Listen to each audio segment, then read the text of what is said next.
اس لیے جو لوگ کہتے ہیں کہ خدا کو ہم ثابت کر دیں گے، وہ یہ نہیں جانتے کہ خدا کے ثبوت کا سوال نہیں ہے یہاں، وہ ہو گیا تو بس قیامت آ جائے گی، ختم ہو گیا معاملہ۔ سلامتی ہے ان آنکھوں پہ جو ہدایت پہ نظریں جمائے بیٹھی ہیں، ان کانوں پہ جو ذکر خیر کے منتظر رہتے ہیں، اور ان قدموں پہ جو ہدایت کی راہ پہ گامزن ہیں۔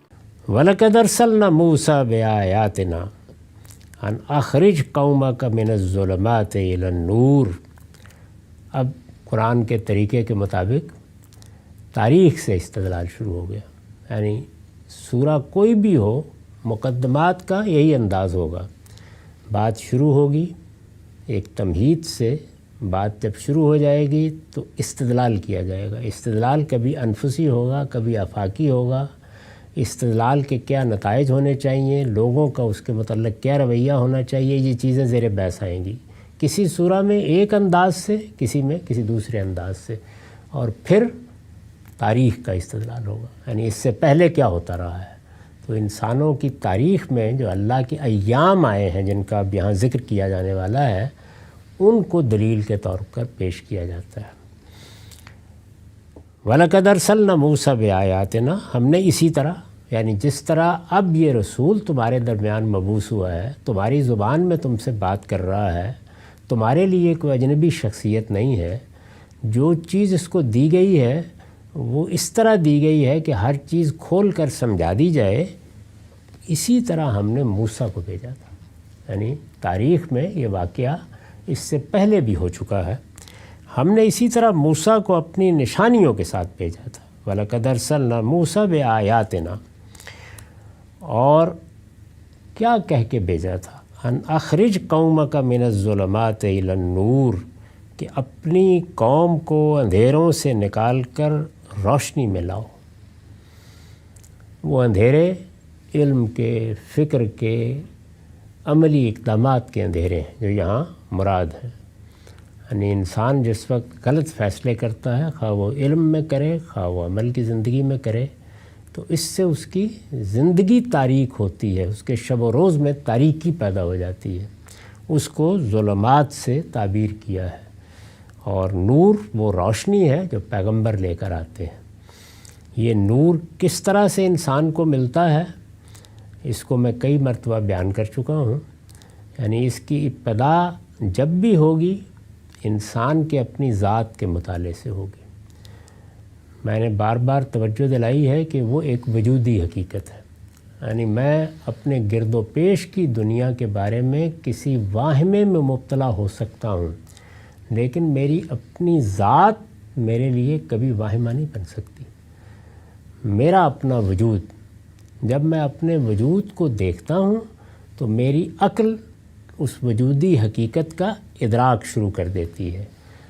میں نے یہ عرض کیا تھا کہ پھر سب سے پہلا سوال میرے لیے یہی پیدا ہوتا ہے، جہاں سے مجھے روشنی ملنے کی امید نظر آتی ہے، کہ میں ایک مخلوق ہوں، یعنی میں انسان ہوں، جو کچھ بھی ہوں، بے پناہ صلاحیتوں کے ساتھ پیدا ہوا ہوں، میرے اندر حیات بھی ہے، شعور بھی ہے، میں بنانے والے کا ایک شاہکار ہوں، لیکن اس سب کے باوصف بہرحال میں ہوں ایک مخلوق، اور میرا مخلوق ہونا، میرا بنایا جانا وہ مشاہدہ ہے، وہ میں دیکھ سکتا ہوں، وہ ایک وجودی حقیقت ہے، وہ استنباط نہیں ہے، میں اس کا مشاہدہ کرتا ہوں، خود دیکھتا ہوں کہ میں کیسے بنتا ہوں، اور ہر مرحلے کا کرتا ہوں، اس خام مال کا جس سے میں بنتا ہوں، اس نطفے کا جس سے میں وجود پاتا ہوں، اس بیضے کا جس میں میری شخصیت چھپی ہوتی ہے، ان کے ملاپ کے بعد جہاں سے بات شروع ہوتی ہے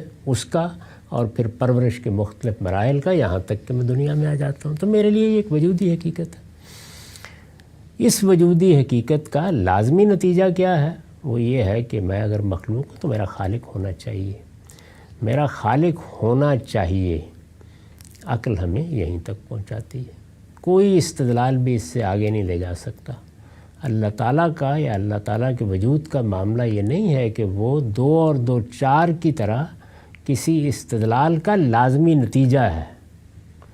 اس طرح کی چیزیں تو پھر امتحان کا ذریعہ بن ہی نہیں سکتی، اس لیے کہ اگر کسی استدلال کا لازمی نتیجہ ہے، یا جیسے ڈیڈکٹیو لاجک میں یا منطق استخراجی میں مقدمات قائم کیے جاتے ہیں کہ تمام انسان فانی ہیں، زید انسان ہے اس لیے زید فانی ہے، اس طرح کے مقدمات خدا کا وجود ثابت نہیں کرتے۔ یہ استدلال کا لزوم ہے۔ عقلی استدلال ہمیشہ پلازیبل توجیہ کرتا ہے، اور یہی چیز ہے جس کا تقاضا کیا گیا ہے، اس سے آگے نہیں۔ اسی لیے آخرت کے بارے میں بھی جو الفاظ استعمال کیے ہیں وہ یہ کہ یظنون انہم ملاقو ربہم، وہ اس بات کا گمان غالب رکھتے ہیں، وہ اس بات کو بہت معقول سمجھتے ہیں کہ ایک ایسا دن آئے جس میں اللہ تعالیٰ ہمارا مواخذہ کرے، جس میں ظالم اپنے انجام کو پہنچے اور نیکوکاروں کو جزا دی جائے۔ یہ نہیں کہ آخرت ان کے لیے ایک ایسا یقین بن جاتی ہے جیسے میں نے مثال دی کہ یہ منطقی مقدمات ہے، اس کا لازمی نتیجہ ہے۔ عقلی استدلال ہمیشہ ذات باری کے بارے میں عقلی استدلال ہی پیش کرنا چاہیے، وہی ممکن ہے اور وہی تقاضا ہے خدا کی اس اسکیم کا جس میں ہمیں امتحان میں ڈالا گیا ہے۔ اس کا نتیجہ کیا ہے کہ جو مظاہر ہمارے سامنے آ رہے ہیں، جیسے میں نے عرض کیا کہ میرا مخلوق ہونا، یہ اس کی سب سے زیادہ معقول توجیہ ہے، یہ سب سے زیادہ قابل قبول توجیہ ہے۔ قابل قبول توجیہ یہ ہے عقلی استدلال۔ یہ نتیجہ لازماً نکل آئے گا، یہ عقلی استدلال نہیں ہے، یہ منطقی استدلال ہے، یہ ریاضیاتی استدلال ہے۔ تو خدا کی ذات کے بارے میں عقلی استدلال کیا جاتا ہے، اور قرآن نے بھی یہی کیا ہے۔ جب یہاں پہنچ جاتے ہیں تو پھر ظاہر ہے کہ انسان کے سامنے یہ سوال آتا ہے کہ اگر ہونا چاہیے تو کیا ہے؟ تو اس کے دو ہی جواب میں نے بارہ عرض کیا دیے گئے ہیں۔ ایک یہ کہ یہی کائنات ہماری خالق ہے، خودکار طریقے سے کام کر رہی ہے، یہ سارا علم و حکمت جو ہمارے اندر ہے اسی کائنات کے ذریعے سے ظاہر ہو رہا ہے۔ اس وقت تو ہم اس کی حقیقت نہیں جان سکتے، لیکن علم نے اپنا سفر شروع کر دیا ہے، کبھی نہ کبھی نتیجے تک پہنچ ہی جائیں گے۔ دوسرا جواب وہ ہے جو پیغمبروں نے دیا ہے کہ نہیں، ایک علیم و حکیم ہستی ہے، وہ تمہاری بھی خالق ہے اور اس کائنات کی بھی خالق ہے۔ اب پیغمبروں کی بات کو جانچنے کے لیے پھر عقلی استدلال، اور جب عقلی استدلال کے ذریعے سے معلوم ہو جائے گا کہ ان کی بات کسی عام انسان کی بات نہیں ہے، یہ کہیں ماوراء سے آئی ہے، تو پھر آپ کو کچھ ایسے شواہد کی طرف رجوع کرنا پڑے گا جو اطمینان دلاتے ہیں۔ اطمینان کا سفر شروع ہوتا ہے جس کی آخری منزل کیا ہے؟ قرآن میں ڈیرے ڈالنا۔ وہاں جو یقین حاصل ہوتا ہے وہ داخلی یقین ہے، وہ استدلالی یقین نہیں ہوتا، اور اس داخلی یقین ہی کو انسان کی منزل قرار دیا گیا ہے۔ یہ ایک بڑی تفصیلی گفتگو ہے، میں نے اس کی طرف اشارے کیے۔ اس کو قرآن نور کہتا ہے۔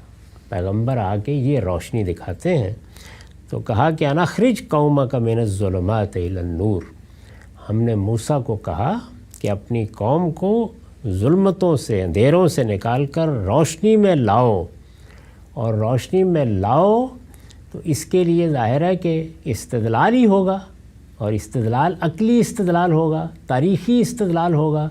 تو تاریخی استدلال کی طرف توجہ دلائی۔ پہلے یہ کہا کہ ظلمتوں سے روشنی کی طرف لاؤ، ظاہر ہے اس میں انفس و آفاق سے دلائل پیش کیے جائیں گے، توجہ دلائی جائے گی، شواہد پیش کیے جائیں گے، اور پھر ان کو تذکیر کی جائے گی۔ یعنی اگر بات کو سننے کے لیے آمادہ نہیں ہوتے تو پھر ان کو بیدار کرنے کے لیے تذکیر کی جائے گی۔ وَذَكِّرْهُمْ بِأَيَّامِ اللَّهِ، کس کی تذکیر کی جائے گی؟ فرمایا اور انہیں خدا کے دنوں کی یاد دلاؤ۔ خدا کے دن یہ کون سے ہیں؟ خدا کے یہ دن وہ ہیں جن میں اس کی دینونت کا ظہور ہوا ہے، یعنی جس میں خود اس نے جزا و سزا برپا کی ہے۔ یہ وہی واقعات ہیں جو قرآن مجید اس طرح کے موقعوں پر پھر پے در پے سنانا شروع کر دیتا ہے، اور جب یہ چیز کسی سورہ میں پیش نظر نہیں ہوتی تو اس طرح اجمال سے ذکر کرتا ہے۔ یعنی سورہ اعراف میں دیکھیے تو جب یہ مضمون آئے گا تو اس کے بعد یہ سمود آ گئے، یہ عاد آ گئے، یہ قوم شعیب آ گئی، وہ پھر شروع ہو جائے گا۔ یہاں اسی کو اجمال سے بیان کر دے، وَذَكِّرْهُمْ بِأَيَّامِ اللَّهِ، یعنی یہ عاد اور سمود پر جو دن آئے تھے انہیں یاد دلاؤ۔ إِنَّ فِي ذَلِكَ لَآيَاتٍ لِكُلِّ صَبَّارٍ شُكُورٍ، اس میں شبہ نہیں کہ ان میں ہر اس شخص کے لیے بڑی نشانیاں ہیں جو خدا کی آزمائشوں میں صبر اور اس کے افضال و عنایات پر شکر کرنے والا ہو۔ اس میں بھی دیکھیے کہ کس پہلو سے توجہ دلائی ہے۔ پہلے تو یہ کہا کہ ان دنوں کی یاد دلاؤ، وہ دن جو دینونت کے دن ہیں، دینونت جزا و سزا، چنانچہ میں نے لکھا ہے یعنی ان دنوں کو یاد دلاؤ جس پہ جزا و سزا کے فیصلے ہوئے ہیں، اور خدا نے رسولوں کے منکرین پر اسی دنیا میں اپنا عذاب نازل کر دیا ہے، جیسے قوم نوح، قوم لوط اور قوم شعیب وغیرہ۔ قرآن میں یہ تعبیر انہی ایام کے لیے اختیار کی گئی ہے۔ یہ ایام ہیں جو آہستہ آہستہ تاریخ کے صفحات میں گم ہوتے چلے گئے۔ عربوں کے لیے جس وقت رسول اللہ کی بعثت ہوئی ہے یہ ایک مسلمہ تاریخ تھی، لیکن بتدریج یہ چیزیں گم ہو چلی جاتی ہیں، یہاں تک کہ پھر رسول اللہ کی بعثت ہوئی اور ایک اور دن کا ظہور ہوا۔ یہ اللہ کے دن تھے، پھر اس دن کا ظہور ہوا اور وہ بالکل تاریخ کی روشنی میں ہوا۔ اس کے ایک ایک لمحے کی تاریخ محفوظ ہو گئی۔ قرآن مجید بھی پوری حفاظت کے ساتھ اگلی نسلوں کو منتقل ہونے کے امکانات پیدا ہو گئے، نبوت ختم کر دی گئی۔ تو ایک لحاظ سے دیکھیے تو گویا خدا کی ہدایت کے ہم تک پہنچنے کے تمام وسائل دستیاب ہو گئے، اور دوسری جانب خدا کی حجت بھی آخری درجے میں پوری ہو گئی، اور جو آخری دلیل ہوتی ہے یعنی اللہ کے ایام کا ظہور ہو جائے وہ بھی ہو گئی۔ اس کے بعد نبوت کے باقی رہنے یا جاری رہنے کی کوئی ضرورت باقی نہیں رہی، چنانچہ اسے ختم کر دیا گیا۔ اسی کو میں نے دو لفظوں میں اس طرح بیان کیا ہے کہ نبوت کا مقصد اتمام نعمت اور اتمام حجت ہے۔ ہو گیا، اس کے بعد کوئی ضرورت نہیں۔ اتمام نعمت ہو گیا، اللہ تعالیٰ کی شریعت، قرآن، کتاب بالکل محفوظ صورت میں ہم کو مل گئی۔ اتمام حجت ہو گیا، یعنی اللہ تعالیٰ کی طرف سے جو دینونت برپا ہوتی ہے وہ تاریخ کی روشنی میں برپا ہو گئی۔ 10 مرتبہ برپا ہوئی تھی لیکن تاریخ کے صفحات میں گم تھی، وہ تاریخ میں سامنے آ گئی۔ اس کے نتیجے میں بھی کیا ہوگا؟ اس کے نتیجے میں بھی جو حقائق سامنے آئیں گے وہ توجہ دلائیں گے، وہ عقلی استنباط کی طرف راغب کریں گے، وہ یہ نتیجہ سامنے رکھیں گے، یہ دیکھو کتنی معقول بات ہے، یہ کتنی سمجھ میں آنے والی بات ہے۔ یہ نہیں ہوگا کہ 2 اور 2 4 جمع کر کے دکھا دیے جائیں، یہ نہیں ہوگا۔ تو عقلی استدلال میں اور حسی استدلال میں فرق سمجھنا چاہیے۔ اس لیے جو لوگ کہتے ہیں کہ خدا کو ہم ثابت کر دیں گے، وہ یہ نہیں جانتے کہ خدا کے ثبوت کا سوال نہیں ہے یہاں۔ وہ ہو گیا تو بس قیامت آ جائے گی، ختم ہو گیا معاملہ، وہ تو پھر حجاب اٹھ گیا۔ نہیں، عقلی استدلال سے ایک موسٹ پلازیبل توجیہ سامنے آ جائے گی، بس اس کے سوا کچھ نہیں۔ اس بات کو بہت اچھی طرح سمجھ لیجیے۔ ان فی ذالک لآیات لکل صبار شکور، اس میں شبہ نہیں کہ ان میں ہر اس شخص کے لیے بڑی نشانیاں ہیں۔ اب دیکھیے یہ فرمایا کہ نشانیاں ہیں، لیکن نشانیوں سے کس نے نتیجہ نکالنا ہے؟ اگر تو 2 اور 2 4 ہے تو پھر تو گدھے بھی نکال لیں گے۔ کس نے نکالنا ہے؟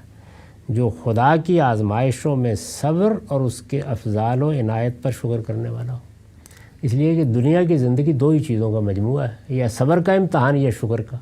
اگر صبر کے امتحان میں صبر کرنے والا ہے اور شکر کے امتحان میں شکر کرنے والا ہے تو پھر فطرت کی صلاح پر کھڑا ہے، پھر ان سے وہ نتائج اخذ کر لے گا جو پیغمبر بتانا چاہتے ہیں، اور نہیں ہے تو کوئی اس کو ہدایت نہیں دے سکتا۔ اور یاد کرو جب تمہارے پروردگار نے خبردار کر دیا تھا کہ اگر تم شکر کرو گے تو ضرور میں تم کو اور زیادہ دوں گا، اور اگر ناشکری کرو گے تو میری سزا بھی بڑی سخت ہے۔ اور موسیٰ نے اس کے ساتھ تنبیہ بھی کر دی، وقال موسیٰ ان تکفروا انتم ومن فی الارض جمیعا فإن اللہ لغنی حمید۔ اور موسیٰ نے اس کے ساتھ تنبیہ بھی کر دی کہ اگر تم ناشکری کرو اور زمین کے سارے لوگ بھی اسی طرح ناشکرے ہو جائیں تو خدا کا کچھ نہیں بگاڑو گے، اس لیے کہ اللہ بے نیاز اور اپنی ذات میں آپ محمود ہے۔ یعنی اللہ تعالیٰ تمہارا محتاج نہیں ہے، تم اس کے محتاج ہو۔ وہ تو اس پوری کائنات کا بادشاہ ہے، کائنات کے ذرے ذرے کا معبود ہے، اس کی بادشاہی تم پر بھی قائم ہے اور معلوم نہیں اور کن کن مخلوقات پر قائم ہے۔ اس نے تمہیں یہ عزت بخشی ہے جس کو قرآن نے اس طرح بیان کیا ہے کہ وَلَقَدْ كَرَّمْنَا بَنِي آدم، عزت بخشی ہے، تمہیں شعور دیا ہے، ابدی زندگی کی بشارت دی ہے۔ اگر تم شکر گزار ہوتے ہو تو یہ تمہارے لیے اچھا ہے، ناشکری کرتے ہو تو اللہ کا کیا بگاڑ لو گے۔ اسی سے اس وقت کے بعد رجحانات کو بھی سمجھ لینا چاہیے۔ انسان کو صدیوں کے بعد آزادی ملی ہے، یہ معلوم رہنا چاہیے کہ 1200 سال ایسے گزرے ہیں ہماری قریب کی تاریخ میں جس کو ایج آف فیتھ کہا جاتا ہے۔ اس کا مطلب کیا ہے؟ اس کا مطلب یہ ہے کہ مذہب اور مذہبی اقدار کو سیاسی غلبہ حاصل تھا۔ ادھر ہولی رومن امپائر تھی اور اس کے باقیات رہے، وہاں بھی ایک لحاظ سے مذہبی اقدار غلبہ رکھتی تھی، اور ادھر محمد الرسول اللہ کے بعد صحابہ کی حکومت قائم ہوئی، اور وہ بھی پھر صدیوں تک نسلاً بعد نسلاً آگے منتقل ہوتی رہی۔ تو اس کی وجہ سے ایک ایمان پر مبنی معاشرت، تہذیب اور سماج پیدا ہوا۔ اس میں الحاد کے ساتھ جینا آسان نہیں تھا۔ الحاد اس وقت بھی ہوتا تھا، لیکن وہ اپنا اس طرح سے اظہار نہیں کر سکتا تھا جس طرح وہ اب کر سکتا ہے۔ اسی طرح اللہ تعالیٰ نے جن معاملات میں انسان کو بعض چیزوں کا پابند کیا ہے، جیسے اخلاق کی پابندیاں لگائی گئی ہیں، خاص طور پر فواحش کے معاملے میں جو پابندیاں لگائی گئی ہیں، ان کو آسانی کے ساتھ انسان قبول نہیں کرتا۔ اس سے پہلے جب مذہب کو غلبہ حاصل تھا تو ان چیزوں کا ارتکاب آسان نہیں تھا، اس کے لیے بہت کچھ چھپ کے ہی کرنا پڑتا تھا۔ موجودہ زمانہ اس میں بھی آزادی کی حفاظت کرتا ہے، تو اس کا نتیجہ یہ ہے کہ الحاد، بے دینی یہ عام ہوتی چلی جا رہی ہے، تعداد بھی بڑھ رہی ہے اور بڑھے گی۔ اس میں بعض اوقات لوگ یہ خیال کرتے ہیں کہ اس طرح ہم اللہ تعالیٰ کو گویا زمین پر شکست دے دیں گے، منوا لیا اس نے اپنا آپ ہم سے۔ تو اسی طرح کی ذہنیت پہلی قوموں میں بھی پیدا ہوتی رہی ہے۔ اس میں بھی اگر غور کر کے دیکھیں تو بعض اوقات پوری بستیوں میں 2-4 لوگ بھی نہیں نکلتے رہے۔ تو یہاں ان کو بھی بتا دیا گیا ہے کہ تم زمین پر آباد ہو، ایک چھوٹا سا کرہ ہے، ہماری کائنات جو نوری سالوں میں پھیلی ہوئی ہے اس میں کوئی اس کی حیثیت نہیں ہے۔ اگر شکر گزاری کرو گے تو تم بادشاہ ہو، اور اگر ناشکری اختیار کرتے ہو تو اللہ کو کچھ نہیں بگاڑو گے۔ یعنی جس طرح سے تم راستہ چلتے ہوئے سینکڑوں ہزاروں چیونٹیوں کو مسل ڈالتے ہو، ایسے ہی مسل کے پھینک دیے جاؤ گے۔ اور موسیٰ نے اس کے ساتھ تنبیہ بھی کر دی کہ اگر تم ناشکری کرو اور زمین کے سارے لوگ بھی اسی طرح ناشکرے ہو جائیں، یعنی ایک تم نہیں بلکہ پوری دنیا ناشکری اختیار کر لے، تو خدا کا کچھ نہیں بگاڑو گے، اس لیے کہ اللہ بے نیاز ہے اور اپنی ذات میں آپ محمود ہے۔ اس پر میں نے لکھا ہے، یہ غالباً اسی تقریر کا خلاصہ ہے، یعنی یہ موسیٰ علیہ السلام کی تقریر کا خلاصہ کیا ہے اللہ تعالیٰ نے جو انہوں نے اپنی قوم کے سامنے کی۔ یہ غالباً اسی تقریر کا خلاصہ ہے جو بائبل کی کتاب استثناء میں، ڈیٹرانومی میں بڑے شر و بست کے ساتھ نقل کی گئی ہے۔ وہاں یہ پوری تقریر پڑھی جا سکتی ہے۔ موسیٰ علیہ السلام نے یہ تقریر اپنی وفات سے کچھ پہلے صحرائے سینا میں بنی اسرائیل کے سامنے فرمائی تھی۔ اسے کتاب استثناء کے ابواب 4، 6، 8، 10، 11 اور 28 تا 30 میں دیکھا جا سکتا ہے۔ ان ابواب میں یہ تقریر نقل ہوئی ہے۔ اس کے بعد فرمایا کہ الم یاتکم نبأ الذین من قبلکم قوم نوح و عاد و ثمود، تمہیں ان لوگوں کی خبر نہیں پہنچی جو تم سے پہلے گزر چکے ہیں۔ یعنی یہ تو موسیٰ کی سرگزشت ہے، خود اس سرزمین عرب میں وہ قومیں گزر چکی ہیں جن کے ساتھ اللہ تعالیٰ نے یہی معاملہ کیا۔ ان کی طرف رسولوں کی بعثت ہوئی، انہوں نے رسولوں کی بات ماننے سے انکار کر دیا، پھر اللہ نے اپنی دینونت ظاہر کی، اپنی جزا و سزا ظاہر کی، اور ان سے اسی دنیا میں نمٹ لیا گیا۔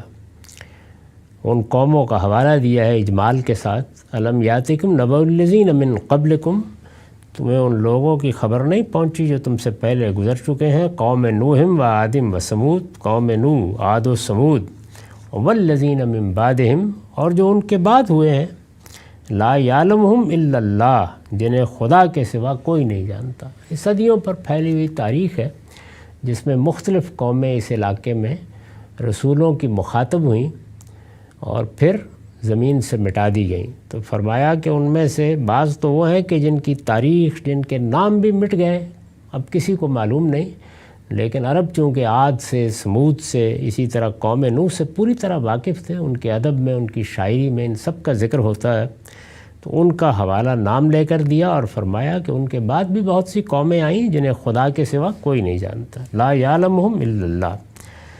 ان سب کے ساتھ کیا ہوا؟ جاءتہم رسلہم بالبینات، ان کے رسول ان کے پاس کھلی کھلی نشانیاں لے کر آئے، فردوا ایدیہم فی افواہہم، تو انہوں نے اپنے ہاتھ ان کے منہ میں دے دیے۔ ہاتھ ان کے منہ میں دے دیے، یہ محاورہ ہے، اس کی وضاحت یہ میں نے، اصل الفاظ ہیں فردوا ایدیہم فی افواہہم، جب کوئی شخص غصے اور نفرت سے کسی کو بات کرنے سے روکنا چاہتا ہے تو اس کے منہ پر ہاتھ رکھ دیتا ہے کہ زبان بند کرو، اس کے بعد ایک حرف بھی زبان سے نہ نکالو۔ یہ اسی صورتحال کی تعبیر ہے۔ لفظ ردو یہاں جالو کے معنی میں ہے اور یہ لفظ اس معنی میں استعمال ہوتا ہے۔ جاءتہم رسلہم بالبینات، ان کے رسول ان کے پاس کھلی کھلی نشانیاں لے کر آئے، فردوا ایدیہم فی افواہہم، تو انہوں نے اپنے ہاتھ ان کے منہ میں دے دیے، وقالوا انا کفرنا بما ارسلتم بہ، ان کے ہاتھ ان کے منہ میں دے دیے اور کہ خاموش ہو جاؤ، اور کہہ دیا کہ جو تمہیں دے کر بھیجا گیا ہے ہم اس کو نہیں مانتے، یعنی بات سننا بھی گوارا نہیں کی۔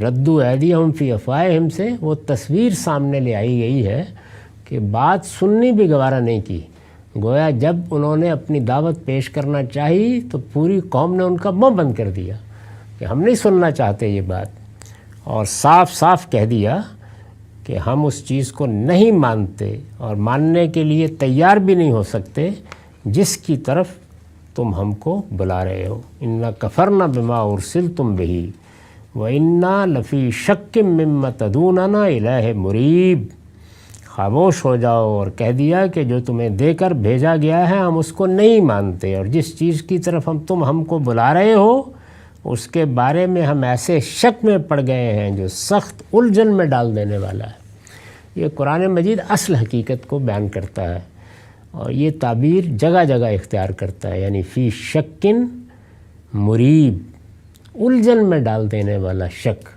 یہی الہاد کی حقیقت ہے۔ یعنی جب انسان اس دنیا میں، اس دنیا کے کارخانے میں، اس میں انسان کی شخصیت میں وہ آیات دیکھتا ہے جو اس کو کچھ اور حقائق کی طرف توجہ دلاتی ہیں، لیکن پیغمبر جو بات بتا رہے ہیں یا جس چیز کی خبر دے رہے ہیں اس کو سننے کے لیے تیار نہیں ہوتا۔ یعنی صحیح رویہ تو وہی ہے جس کی میں نے پچھلی نشست میں وضاحت کی تھی کہ جو لوگ اندھیروں میں ہیں وہ اگر نور کی طرف آنا چاہیں گے تو یہ سفر کیسے ہوتا ہے؟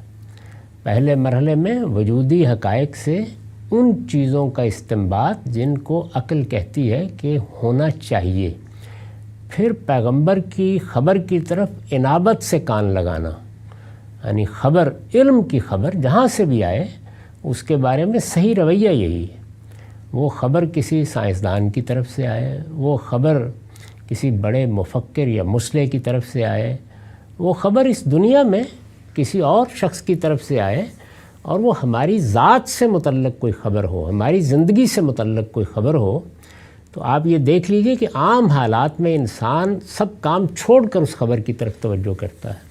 اس کو انابت کہتے ہیں، یعنی ادھر ادھر سے آپ نے اپنی نگاہ اٹھائی اور توجہ اور ارتکاز کے ساتھ سننا شروع کیا۔ کبھی دیکھ لیجئے گا اگر کوئی خبر آ رہی ہو اور کوئی آدمی راہ چلتے بھی آپ کو بتا دے کہ بڑا طوفان آنے والا ہے، تو اس وقت انسان کا رد عمل کیا ہوتا ہے؟ اس کو انابت کہتے ہیں۔ وہ جو رد عمل اس وقت ہوتا ہے کہ وہ باقی کاموں کو چھوڑ کر پہلے یہ کوشش کرتا ہے کہ مجھے اس خبر کی تصدیق کرنی ہے، یہ خبر درست ہے، کوئی حادثہ تو نہیں ہونے والا، کوئی بڑا معاملہ تو نہیں ہے۔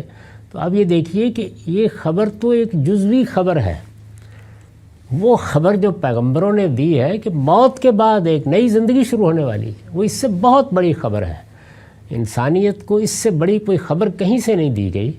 اس خبر کی طرف انابت سے کان لگانا، توجہ کرنا، اس کے بجائے اگر آدمی خبر دینے والوں کے منہ پر ہاتھ رکھ کر کہے کہ خاموش ہو جاؤ، تو یہ سرکشی ہے۔ یعنی ایک تو یہ ہے کہ انابت نہیں پیدا ہوئی، باقی کاموں کو چھوڑ کر انسان متوجہ نہیں ہوا، یہ سرکشی ہے۔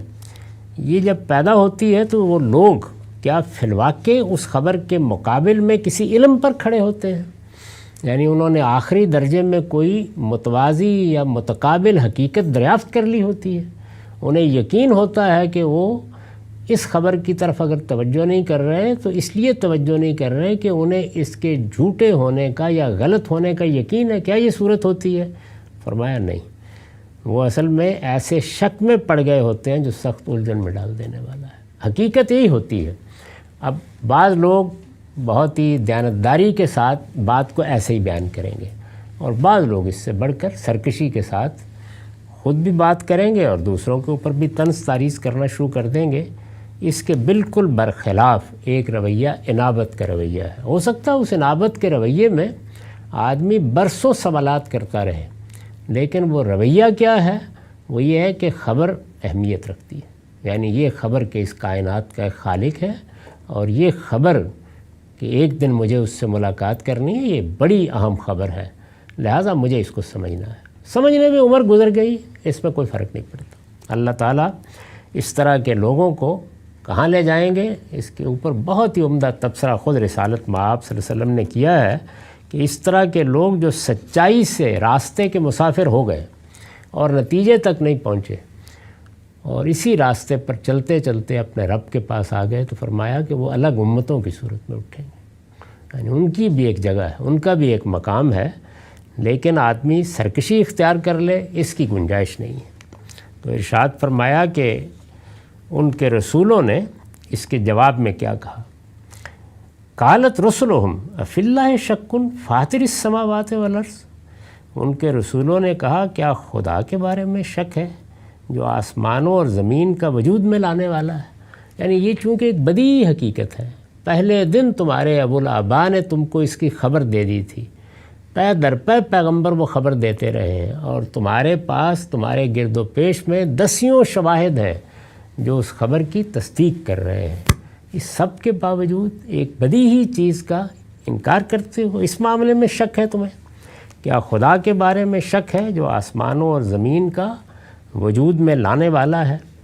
اس پر میں نے لکھا ہے یہ سوال استجاب کی نوعیت کا ہے، یعنی یہ جیسے تعجب سے ہم کوئی بات پوچھتے ہیں۔ مطلب یہ ہے کہ خدا کو تو تم مانتے ہو، ہم جس چیز کی طرف تمہیں بلا رہے ہیں وہ اس کے سوا کیا ہے کہ بندگی کا مستحق بھی صرف وہی ہے۔ یعنی یہ لوگ تو مشرک ہیں، یہ تو خدا کو ماننے کا لازمی نتیجہ ہے، تم اسے نہیں مان رہے تو پھر کیا خدا کے بارے میں کسی شک میں پڑ گئے ہو؟ یعنی یہ گویا اس کی خبر دی ہے کہ جب تم ایک چیز کو مانتے ہو تو اس کے لازمی تقاضوں کو ماننے پر تو کوئی بحث نہیں ہونی چاہیے۔ تو ہم یہی تمہیں بتا رہے ہیں، اور وہ پروردگار ہے جس کے بارے میں تمہیں کوئی شک ہو گیا ہے، وہ تو تمہیں بلا رہا ہے، اور کس جانب بلا رہا ہے وہ آگے بیان کیا ہے۔ اس پر ہم اگلی نشست میں گفتگو کریں گے۔ اقول قولی ھذا واستغفر اللہ لی ولکم ولسائر